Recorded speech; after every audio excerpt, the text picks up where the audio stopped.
This is from the most recent story about Streaker, the 100-mile-an-hour dog. The story itself is called Kidnapped, the 100-mile-an-hour dog's sizzling summer, and it will be in the bookshops at the beginning of June. And I hope you like the first chapter. Streaker is actually telling the story this time. You can't blame me. All I did was jump out of the window. Okay, so it was the big window at the vet's surgery. Mrs. Vet Person shouldn't have left it open, should she? And anyhow, what would you do if a vet came at you with a whopping great big needle? Just a tiny jab, Mrs. Vet Person said. Oh yes, I saw the evil grin on her face, and I saw the size of the pointy needle. Big, it looked like the Eiffel Tower. I was off like a streak of lightning. No, actually, I was off like a streaker, because that is my name, Streaker, and I am the speediest speedster in the world of dog speed. I saw the vet, I saw the needle, and I saw the open window. Swoosh! I was gone, in a flash. Ha ha! You can stick that needle in someone else's bottom, Mrs. Vet Person. They all came chasing after me, of course, but I was way too fast for them.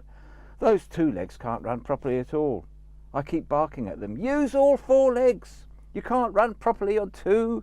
You've got to use all four legs like me. But they never hear.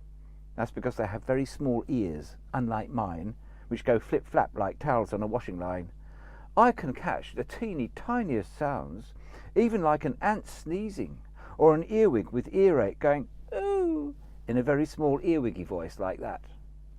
Of course, I was in big trouble at home after I'd run away from Mrs. Vet Person. Even Trevor Two-Legs, the boy I have to take for walks, was fed up.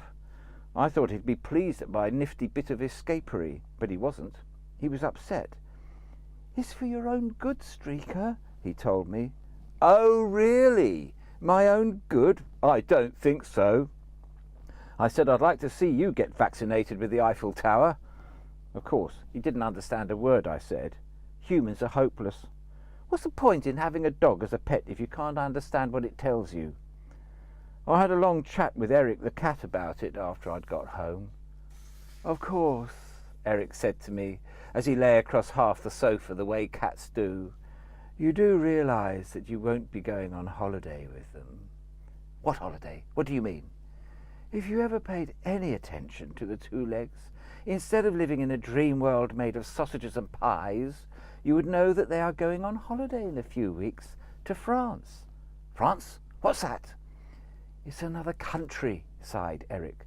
Sometimes I wonder about your education. Don't you know anything?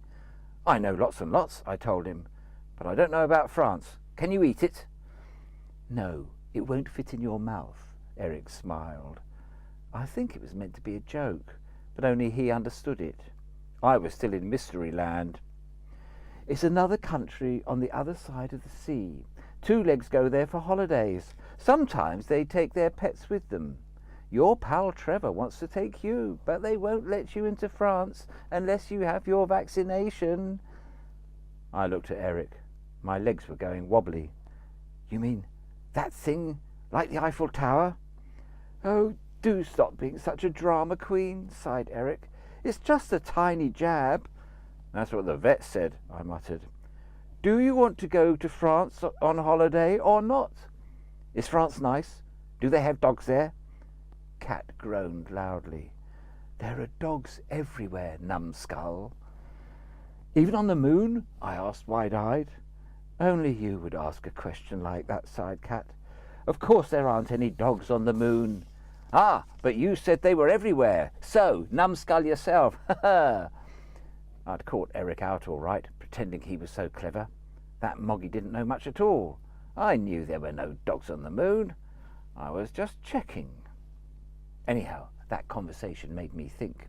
The two legs were going on holiday and wanted to take me with them, but I couldn't go unless... Ah! The Eiffel Tower! No wonder Trevor had been upset. I was going to miss out on a holiday with him.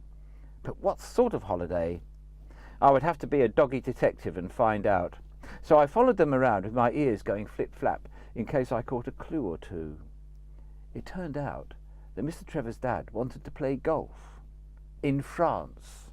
I don't know why he likes golf so much. Those white balls are horrible, and I should know because I ate one once. Crunch, crunch. It's like chewing a whole pile of rubber worms. Ugh! I had to spit it out. Anyhow, Mr. Trevor's dad had booked a camping holiday near a golf course in France. France doesn't just have dogs, it also has golf courses. But Mrs. Trevor's mum said she hated golf, and she hated pokey tents even more, and she'd rather stay in a beehive. Is she nuts? That's too big. I shall never understand those two legs. Then Trevor said golf was the most boring game in the world, and Mr. Trevor's dad went red and began spluttering all over the place and marching about the room, waving his arms around like a policeman directing the traffic. Only there weren't any cars, only a sofa and 2 armchairs, and they weren't even moving. Mr. Trevor's dad was trying to tell them that the campsite didn't just have golf nearby, it had mountain biking and archery and rock climbing and paintballing and canoeing, and they wouldn't be in a tent at all because he had hired a caravan. A special silver caravan. That was when they all went bonkers. Actually, first of all, there was a long silence while they all looked at each other, and Trevor's Mrs. Mum said, "Mountain bikes," in a kind of squeaky, excited voice, and Trevor said, "Canoeing," in an even more squeaky, excited voice, and Mr. Trevor's dad said, "Yes." Then they began shouting and screaming and bouncing around like 3 ice creams that had just won first prize in an ice cream on a trampoline show. When they had stopped being ice creams, Trevor went all quiet and said he couldn't go on holiday unless Streaker was with them. That's me, Streaker. As you can imagine, my ears really pricked up at that point. In fact, my ears stood up like rockets on takeoff. Mr. Trevor's dad didn't seem very happy about me going on holiday, but in the end they decided that Eric could stay behind and be looked after by a cat sitter. But they couldn't leave me because I was unreliable. I have no idea what unreliable means, but it must mean I'm something very special and precious. Otherwise they wouldn't be taking me on holiday, would they? Anyhow, to go on holiday, I would need a rabies vaccination. "I don't see the point," muttered Mr. Trevor's dad. "Streaker behaves as if she's already got rabies." And they all laughed. I asked Eric what was so funny, but he was laughing so much he fell off the sofa. Serves him right too. Eventually he told me. "Rabies is a disease that makes you froth at the mouth and snarl a lot, and it looks like you've eaten a bar of soap. In fact, you go mad, and then you die." "I'm not mad," I said. Eric just looked at me. "I'm not," I repeated. "You jumped out of the vet's window," Eric pointed out. "Last week you ate a cushion because it had a picture of a fried egg on it. You're completely insane." Eric can be so catty. I went up to Trevor's room. He was lying on his bed looking sad, so I lay on his bed and looked sad too. Then I realised he couldn't see me looking sad because I was lying on his head, and in any case he was waving his arms about because he couldn't breathe. So I got up and rested my head on his stomach and said I was sorry, and I'd go to see Mrs. Vet Person with him if he really wanted. I said all that without even moving my lips.